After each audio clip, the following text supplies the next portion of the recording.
មហាសង្គ្រាមច្រើនឆ្នាំមួយទៅរូងសើមកសើ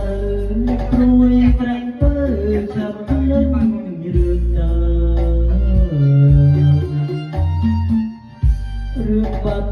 ដំបងចងតងដងហាកាលជួងស្រីឆ្នាំរត់ទៅសំសាមអារីស៊ីអូនដើរក្រុមក្នុងស្ទឹងសង្សារភៀងដូចដួងខែថ្មខូនមានណាយនេត្រាកូនរីថាថាជ័យហំសំខ្មៅរំសាយ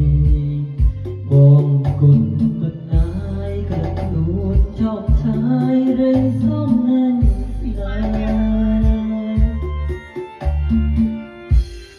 ណាវិចិត្រកោអើយកុំបាត់គូអើយនៅលើកៃស្រីអោគ្មានតែមានតែរំដួលដល់ទុំសំកាយដែលខ្ញុំលួចស្នេហ៍រយគុំខែ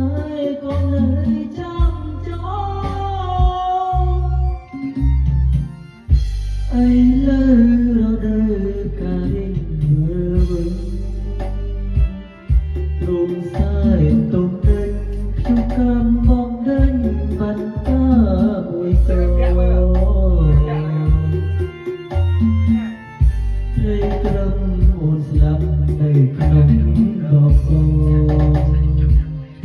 លីខិតខ្លួនអងមកទុំទ្របខ្នងដេកស្លាប់ក្នុងស្នោ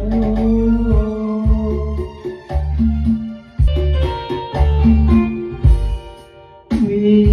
ចិត្រកោអើយកុំបាច់គូអើយនៅក្នុងលោកីស្រីអ